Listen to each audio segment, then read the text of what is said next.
అందరికీ నమస్కారం అండి. Welcome to my channel. Andhra Pradesh రాష్ట్ర వ్యాప్తంగా ఉన్న రైతన్నులందరికీ ఉపయోగపడేలాగా రాష్ట్ర ప్రభుత్వం మనకి అన్నదాత సుఖీభవ పథకాన్ని అయితే తీసుకొచ్చింది కదండి.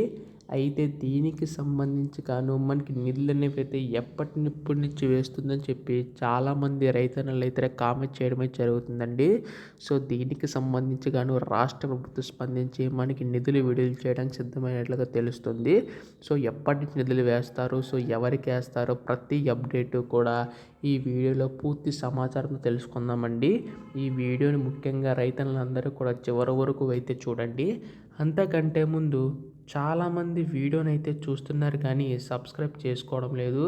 మీరు కనుక సబ్స్క్రైబ్ చేసుకుంటే ఈ యొక్క అన్నదాత సుఖీభవ పథకం సంబంధించి ఏ చిన్న అప్డేట్ వచ్చినా కానీ మీకైతే ముందుగా తెలియజేస్తానండి. అలాగే వీడియోకి అయితే లైక్ చేయండి. దీని ద్వారా మరికొంతమందికి సమాచారం అయితే అందుతుంది. ఇంకా ఆలస్యం చేయకుండా వీడియోలోకి అయితే వెళ్ళిపోదాం.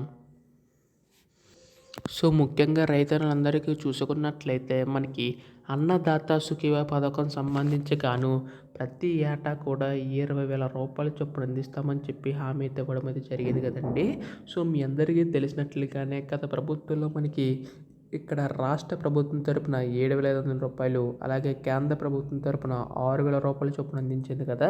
సో మొత్తంగా 13,500 రూపాయల చొప్పున రాష్ట్ర ప్రభుత్వం అందించేది గత ప్రభుత్వం అయితే ఈసారి మన ప్రభుత్వం ఇక్కడ ఏంటంటే ఈ ప్రభుత్వం మనకి 20,000 రూపాయల చొప్పున మనకి అందించబోతుంది అనమాట. ఇక్కడ మనకి అందులో కూడా రాష్ట్ర ప్రభుత్వం తరపున 14,000 రూపాయలు, అయితే మనకి కేంద్ర ప్రభుత్వం తరపున 6,000 రూపాయల చొప్పున అందిస్తుంది అనమాట. అయితే ఇప్పటికే మనకి 18 విడతల కింద కేంద్ర ప్రభుత్వం నిధులు అనేవి అయితే విడుదల చేసిందండి. అయితే ఇప్పుడు 19వ విడత కింద నిధులు అనేవి విడుదల చేయడానికి సిద్ధమైనట్లుగా తెలుస్తుంది.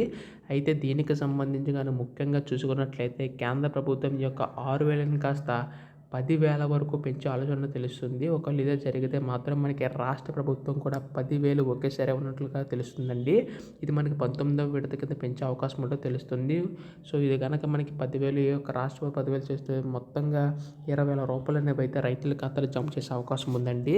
ఇది ఒక గొప్ప శుభవార్తనే చెప్పాలి. సో మనకి ఇక్కడ రాష్ట్ర ప్రభుత్వం కూడా మనకి 19వ విడత కింద PM కిసాన్ సంబంధించి నిధులు ఎప్పుడు విడుదల చేస్తుందో అప్పుడే మనకి రాష్ట్ర ప్రభుత్వం తరపున సంబంధించి కూడా మనకి నిధులు అనేవి అయితే విడుదల కానున్నాయన్నమాట.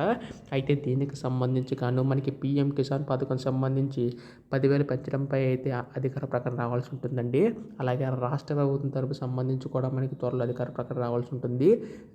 మేబీ సంక్రాంతి తర్వాత అయితే దీనిపై ఏదైనా అప్డేట్ ఉండొచ్చు.